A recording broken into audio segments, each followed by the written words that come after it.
دل کا، احسان کا اور قرابت داروں کے ساتھ حسن سلوک کا، اور منع کرتا ہے بے حیائی سے، منکرات سے اور سرکشی اور تمرد سے۔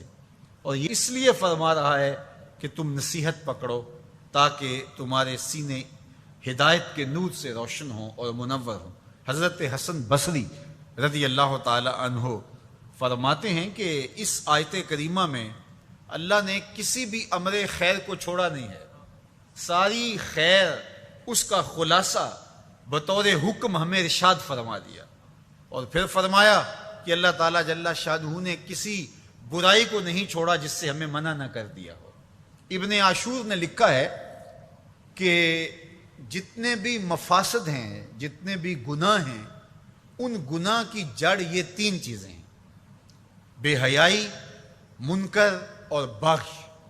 اور ان تین چیزوں سے منع کر کے گویا سارا راستہ بند کر دیا گیا گناہ کا اور برائی کا، اور تین چیزوں کا حکم دے کر کے خیر کے سارے راستے کھول دیے گئے۔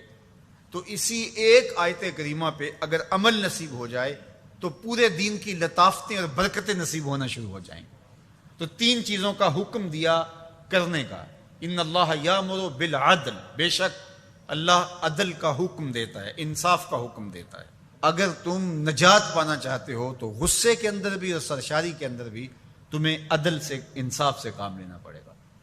تو ہمارا دین ہمیں عدل سکھاتا ہے، اور قیامت کے دن 7 اشخاص جن کو اللہ اپنے عرش کا ٹھنڈا سایہ عطا فرمائے گا، ان میں سے پہلا شخص حضور نے ارشاد فرمایا امام عادل، وہ شخص جو عدل و انصاف کرتا ہے، وہ امام، وہ حاکم جو عدل سے امور سلطنت نبھاتا ہے، کل قیامت کا دن ہوگا، کوئی سایہ نہیں ہوگا، اللہ اسے اپنے عرش کا ٹھنڈا سایہ نصیب فرمائے گا۔ روایت میں آتا ہے کہ قیامت کے دن جو بادشاہ ہوں گے، حکمران ہوں گے، ان کے ہاتھوں میں ہتھ کڑیاں ہوں گی، اور ان کو یوں میدان حشر میں لایا جائے گا۔ اگر انہوں نے عدل کیا ہوگا تو وہ ہاتھ کڑیاں ٹوٹ جائیں گی اور انہیں جنت بھیج دیا جائے گا، اور اگر انہوں نے عدل و انصاف نہیں کیا ہوگا تو ان ہتھ کڑیوں کے ساتھ ان کو جہنم میں دھکیل دیا جائے گا۔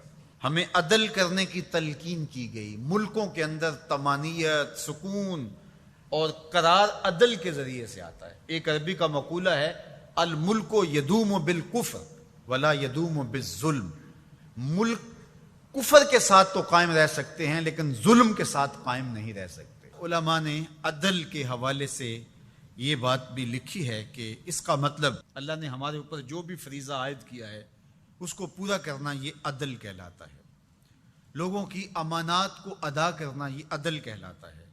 ظلم کو ترک کرنا اور انصاف کا بول بالا یہ عدل کہلاتا ہے۔ اس عدل سے مراد صاحب حق کو حق دینا ہے، جس کا جو حق ہے اس کو دینا یہ عدل کہلاتا ہے۔ اللہ جو ہمیں عدل کا حکم دیتا ہے، اس کا مطلب ہے ہمارے ذمے جس کا حق ہے، ہمارے باپ کا ہے، ہماری اولاد کا ہے، ہماری ازواج کا ہے، ہمارے اہل خانہ کا ہے، ہمارے ہمسایوں کا ہے، دوستوں کا ہے، جس کا بھی حق ہمارے ذمے ہے، بلکہ فرمایا کہ تیرے نفس کا